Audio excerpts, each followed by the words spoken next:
Okay, welcome to another Orbiter 2010 video. And in this video, I'm going to be starting a new series. I'm going to try to go from Earth to Mercury. Now, I have done this flight in the past. I did it back before I was ever recording Orbiter videos. Since then, I've learned quite a bit about Orbiter, and I think I can probably get to Mercury now in a slightly more fuel-efficient manner than I have done in the past. Going to Mercury is actually one of the more challenging planets to go to in the solar system. When you leave Earth and go out toward Mars, you're slowing down because the sun, the sun's wanting to pull you back in. Of course, when you leave Earth, the Earth's wanting to pull you back in initially, but then the sun wants to pull you back in. So as you go out toward Mars, you're slowing down. And obviously that holds true for Jupiter and all the outer planets as well. But when we go the other direction, when we want to come in toward the inner planets like Venus, we speed up quite a bit because we're lowering one side of our orbit, and that side of our orbit, getting in closer to the sun causes quite a bit of acceleration. And getting to Mercury is particularly difficult because by the time you arrive, you're traveling so fast that it just requires a tremendous amount of fuel, a tremendous amount of delta V to slow yourself down so that you can get into orbit around Mercury and land. One of the nice things about Mercury, though, is that it is a solid body, unlike Venus, which is, well, Venus obviously has a solid surface, but it's a big, cloudy, thick, very thick, dense atmosphere. It's not real practical to land on it. But we can actually land on Mercury. So without any more jabber, I'm going to go ahead and get started. Now, I do want to say that I'm going to basically, I haven't sat down and written a script or sat down and prepared a bunch of scenario files or anything like that. So I'm going to be doing this completely live, in a sense. Obviously, this is a recorded video, but I don't have anything prepared ahead of time. I'm just going to go forward. So everything that you see in this video is exactly what I'm experiencing. So let's go ahead and get started. Now, my first thought is that I'm going to do a launch from Earth somewhat similar to the launch that I did when I went to Venus. Instead of having the XR2 on the runway, instead of having the XR2 on the runway and taking off, in the Venus video, I put the XR2 on top of the Falcon 9 or Falcon Heavy. I didn't really like doing that because it just doesn't look that good, but it was practical and it was somewhat realistic in the sense that the Falcon Heavy is capable of lifting that much mass into low Earth orbit. There's a better launcher, though, that has been released since I did that Venus flight, so I'm going to use that launcher instead. Now, for starters, I'm actually going to load one of the Orbiter default scenarios to create a scenario that I want to use. I'm going to go into the Space Shuttle Atlantis folder, and I'm just going to use Atlantis, launch into Sunrise. So I'll go ahead and click that. And the reason I'm using this scenario is because I want to put a launcher on the same launch pad that Atlantis will be sitting on, because again, this is going to be a vertical launch and not a runway launch, and we're not going to be using the SpaceX stuff, so I can't use that launcher.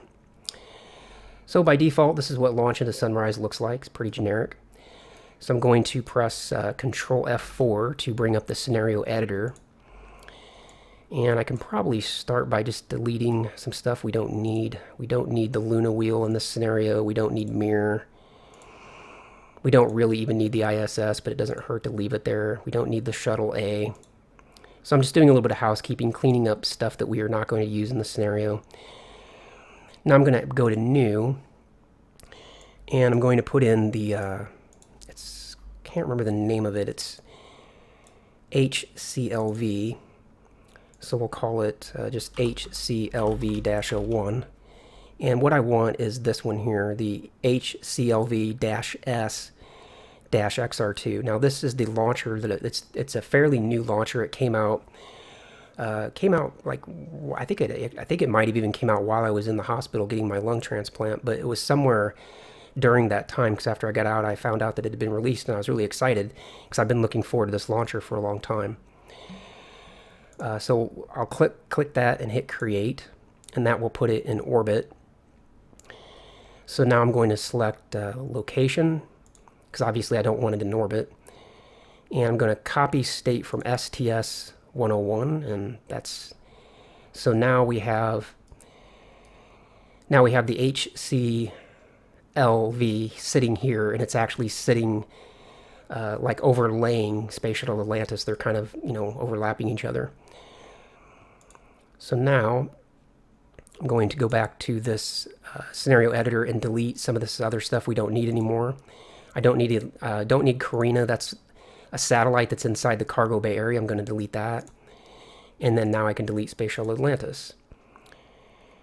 So that's a pretty good way to get the HCLV here in the proper position without having to, do a bunch of coordinate moving by putting it in place, by copying the state of Atlantis. It puts it right here where I want.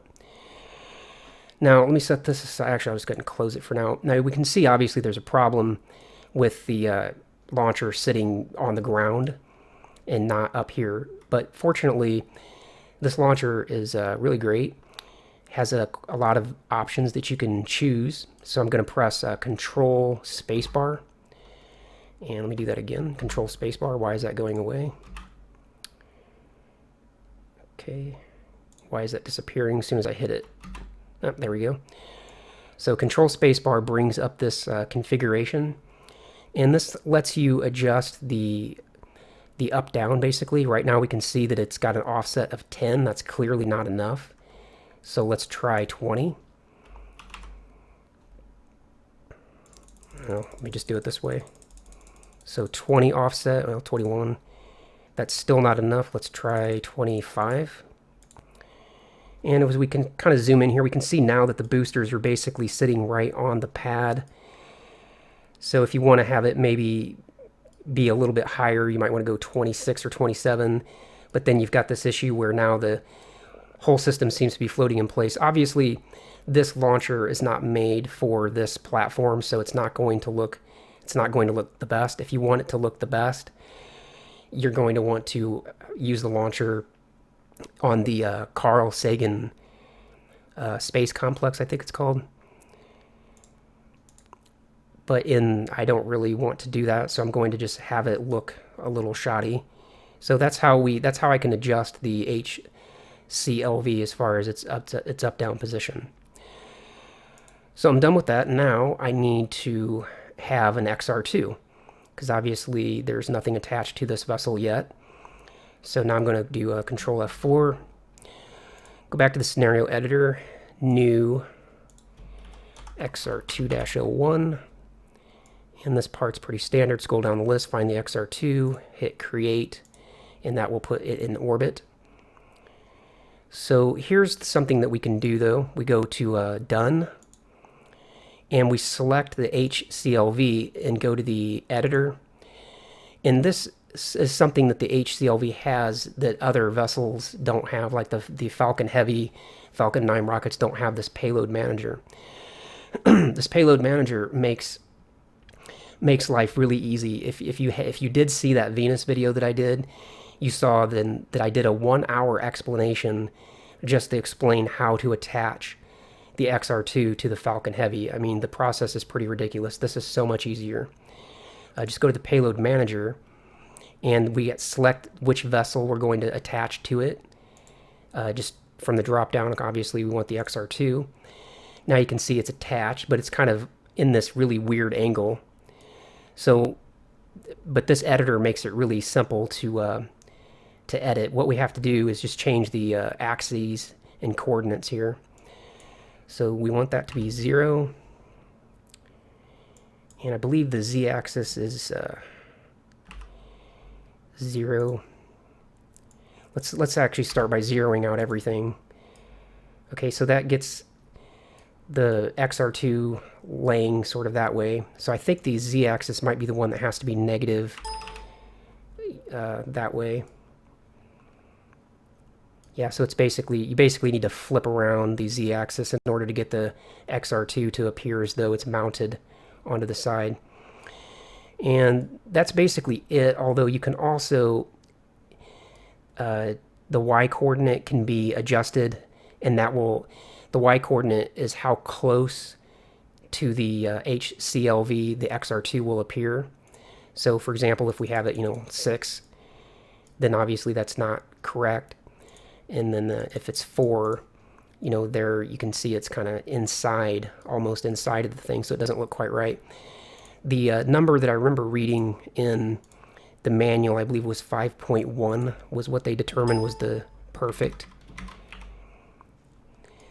With a 5.1 Y coordinate here, it's supposed to appear as though the XR2 is sitting where it's supposed to sit and is mounted on these whatever you call them, these holders, these mount points, these joints. So that's going to be that. Go ahead and hit done there, close. And that's going to be, that scenario is basically ready. So I'm going to go ahead and Control S to save it so that I save the work that I've done so far. Now it's time to find out what date I'm going to use for going to Mercury. So let me press F1 so I can get inside of one of these vessels. It probably makes the most sense to be inside of the HCLV for starters. Now, I actually, I also want to say before I go too much further that I have Dimitri to thank for helping me learn a lot more about making a more efficient trip to Mercury. I knew that my previous trips weren't very efficient, but I really didn't know a whole lot about what I could really do about it. But Dimitri, this whole year, I mean, this guy is just absolutely amazing. I mean, you hear me talk about him all the time, and I just can't even say enough nice things about the guy. He's just absolutely incredible. But I'm going to kind of go from memory here. I believe what we have to do is reference the sun. And then we need to target... Actually, I don't think that's right. Let me check my notes here. Just bear with me for a moment. Again, this video is going to be a little bit different from some of my past videos where, I just kind of go through things from beginning to end. And a lot of it's because I've done those other flights so many times that there's just not that much that's different about them that I can figure things out kind of on the fly. But it's been long enough since I've messed with going to Mercury that I'm going to have to refer back to some of my notes here. Basically, the point here that we need to determine is we need to determine when we can leave Earth, and we want to leave Earth when Mercury is at one of the nodes because. Well, let me first of all refer back to my note here, and then I'll explain what I can as I go. Actually, let me just read what I wrote in my notes. It says basically, you need to leave Earth when Earth is just crossing the descending node of Mercury. You can know this by bringing up orbit MFD, referencing the sun, and then choosing Mercury as the target. Okay, so I was on the right track over here. So now we need to target Mercury.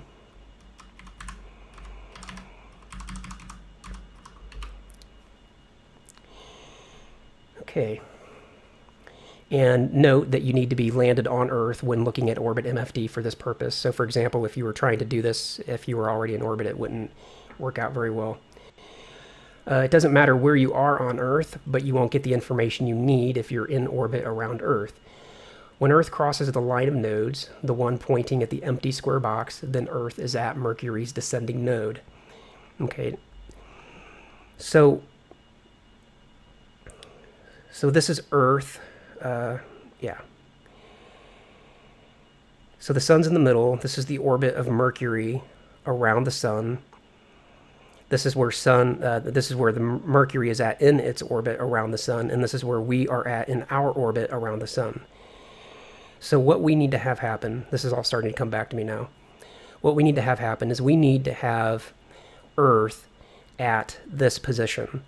So we need to have Earth at Mercury's the descending node. And I even remember the reason for it. And I'll just read what I wrote here previously. I say in my notes, I put why the descending node. Is the ascending node just as good? And no. Leaving it the ascending node is not as good, and here's why. Mercury's orbit around the sun is quite elliptical. At its apoapsis, it is 69.12 gigameters from the sun. At its periapsis, Mercury is 45.3 gigameters from the sun. In the somewhat counterintuitive world of orbital physics, it turns out that it's actually better to show up at Mercury when Mercury is near its periapsis. It would probably seem more logical to think that we should arrive at Mercury's apoapsis, since things travel slower when they are at their farthest point. That's exactly what I thought when I was initially setting this up. And I was actually, in talking to Dimitri, he told me he thought the same thing early on, and when he was trying to figure out how to get to Mercury efficiently as well. But the reason that it doesn't work that way is because of relative velocity. When we arrive at Mercury, our vessel will be traveling really fast. So if we arrive at Mercury when Mercury is traveling slowly, then our difference in velocity will be higher than it would be if we were to arrive at Mercury's periapsis. So it turns out that it's better to arrive at Mercury. We leave the Earth here, fall in toward the sun, and we want to arrive at Mercury closer to the ascending node, so that we're at its periapsis. That way, Mercury is traveling faster around the sun at that point, and because our velocity will be so high, then our difference in velocity between our vessel and Mercury will be lower. Now, I also remember that it works out that in May of every year, Earth is at Mercury's descending node. And since we need to go forward by more than just a few days, it's much easier to use the scenario editor. So we'll go to the scenario editor, bring up the date editor, and we're going to bump the clock forward by a month. See, now we're in April. Going to go forward another month. Now we're in May, and you can see here in May of the year, we're really close to Mercury's descending node, so now we need to back off a few days. So we'll back up the clock 1 day, 2 days, 3 days, 4 days, 5, 6, 7, and there we are. We are now right at Mercury's descending node. Now it becomes a question of timing.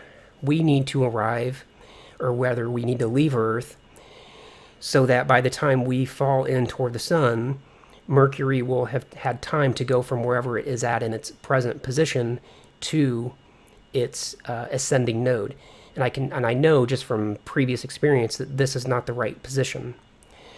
If we were to leave the Earth here, we would arrive at Mercury here, and Mercury would be like, out here or something. It would be really far away. We wouldn't even be. It'd be on the other side of the sun.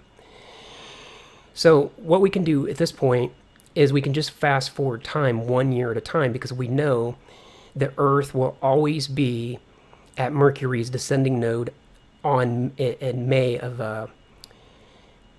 around this time of the year. So instead of bumping the time forward by months and days, now I'm just going to use the year. Go forward 1 year, and I know just from experience that that's still not close enough. So in 2002, this trip still would not work. So go forward again, and again, I know from experience that's not close enough.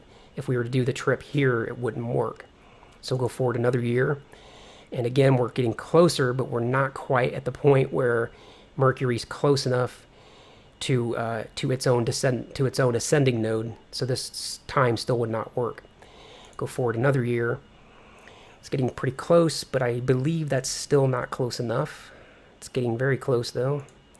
That might be too close. Sometimes you have this problem where from this point to this point, you miss the opportunity and you have to go around another 7 years. It turns out that you have a good opportunity to go to Mercury about once every 7 years. Sometimes there's a couple of consecutive years in a row, oddly, where from 1 year to the next you can make the trip, but then you can't make another trip for 7 years. Now, the only way to really know, to be able to figure this out, is to start dialing it in with transects. So let me check the time on the video here. We're at 20 minutes, so I'll go ahead and start that process and see if this date will work. So bring up transx on this side, bring up transx on this side, and we will target escape, go forward, and we want Mercury on this side. We'll go forward, create the stage 3, view the encounter, and now we can just kind of come back to stage 2 on that side. Stage 2 on this side, rather. So now we're going to view the eject plan, and we're going to put in a bunch of negative prograde to bring our orbit way down to the orbit of Mercury.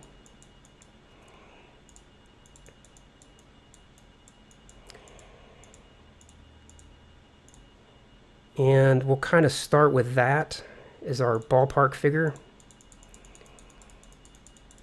Kind of working it down a little bit more. Now, this gets in, dialing in Mercury is one of the most frustrating things to do. Was one of the most frustrating planets as far as transx is concerned. It's the timing is so sensitive that just a few hours on one side or the other, let alone days or weeks, it can really throw things off drastically. So we're set. Let's actually, yeah, we're set for now. That's fine for the time being. I'll see what kind of plane change adjustments we can make.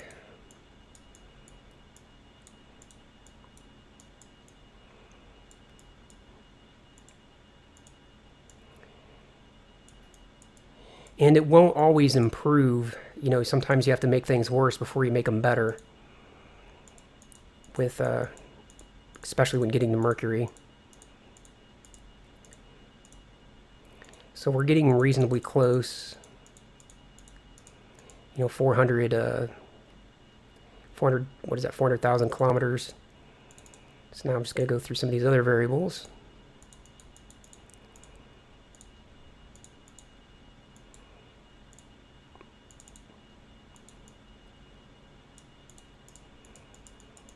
Okay, that's bringing it down, but we overshot. Let's go with that for now. Let's try some more prograde.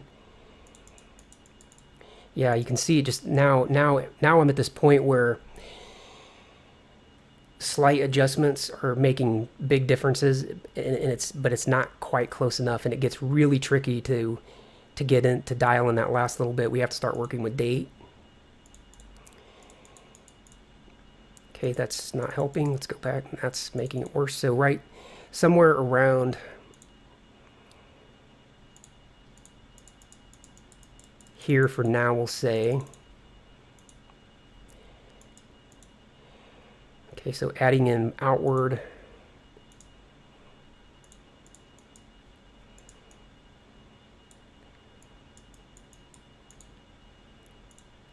Okay, go with that.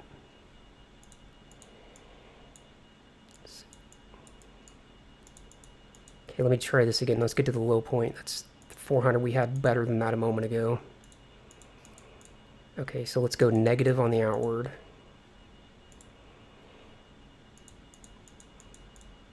Okay, positive on the plane change, and then that makes it even lower, so we'll go further into the positive. Now go back to outward.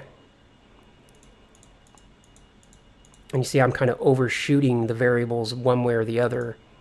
So now, okay, so here I saw the low point was about 121, but I'm going to continue to put in some negative. And now I'm going to go back to a plane change and put in some more positive, and you can see that ultimately it brings it down.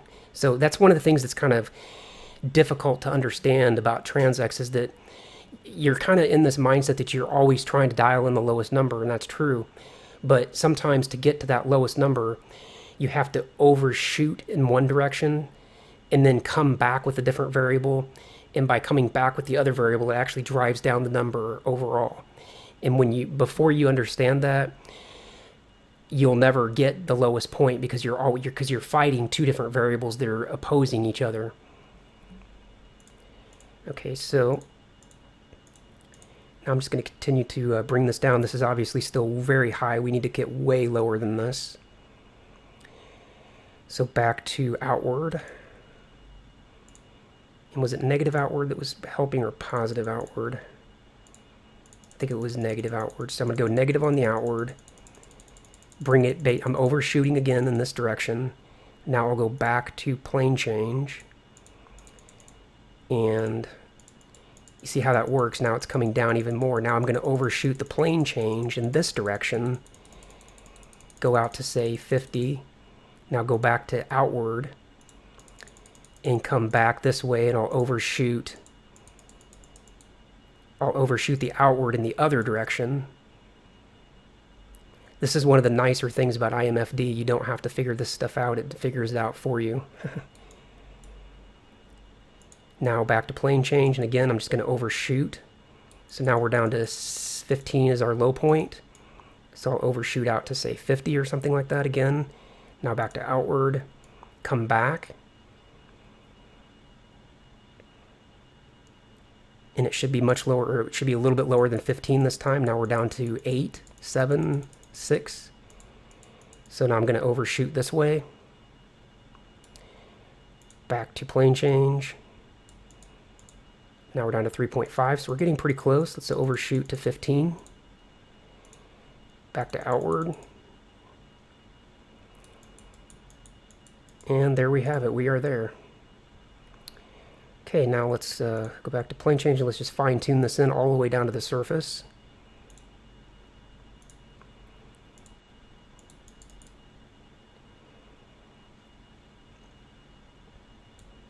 Okay, back to plane change.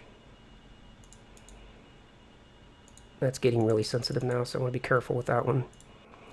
Outward. Yep, there we go. We're all the way to the surface. So let's back it up just a touch.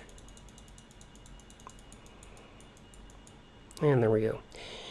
And this isn't looking too bad, actually. Our PE velocity is 10,000, about 11 kilometers per second, basically, with the capture delta V of 6.7. I'll have to compare my notes to see exactly how good or bad this is. Off the top of my head, I can't actually remember. So let me actually check real quick. Close that out.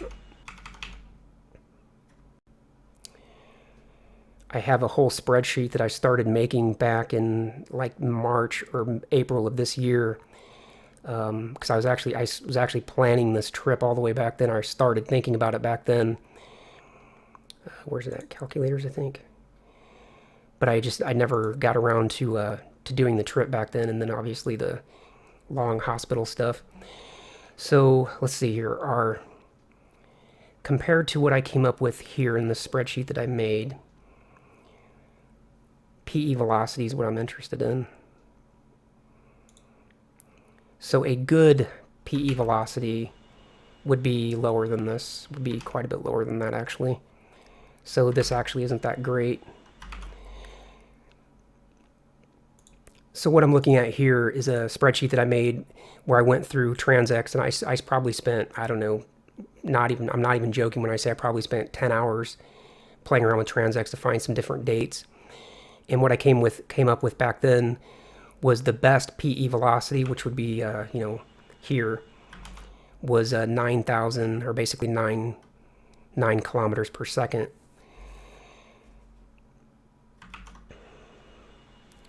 So if I want to beat this number, I'm going to have to play around with Transx quite a bit more. And what I can do is maybe bump the date forward a little bit. So instead of having it on this date, I can go forward by 1 day. So let's give that a shot and see what happens. But let me first quick save. So instead of 53863, let's say, what if we left 1 day later, 53864, and then some change. But you can see in just 1 day how much everything changes. It's huge.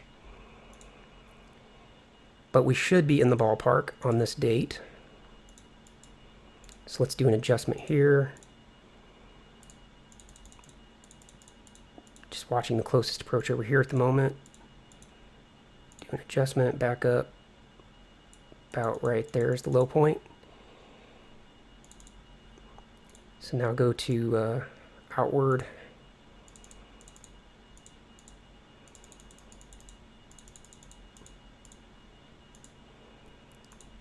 And plane change.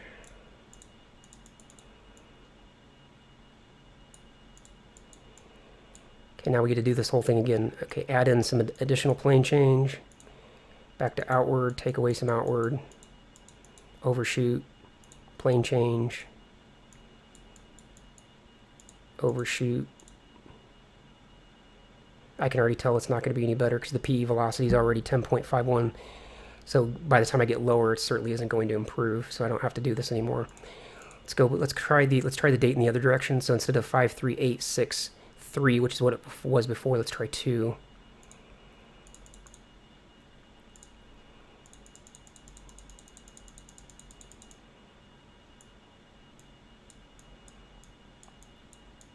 So we'll say somewhere in the middle of the day there.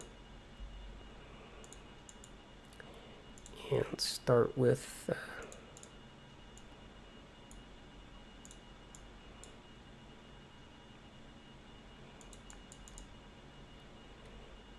let me reset that variable.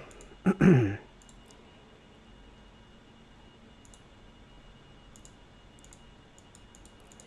I need to add in some prograde because I'm a little low. I should say, take away some of the prograde that I added before. Okay, well, I'm coming up on 31 minutes here, and I'm really trying to keep my videos under around 30 minutes these days, just so they're not quite so long. So I'll go ahead and just stop right here, but I'm gonna keep recording. It'll be a new part. If you like this video, if you like the idea of going out to Mercury, please hit the like button down below. Subscribe to the channel if you like the content. Check out my Facebook page where I post all my videos, various photos, and other space-related content. The link to that Facebook page is in the description down below, and I'll see you in the next part.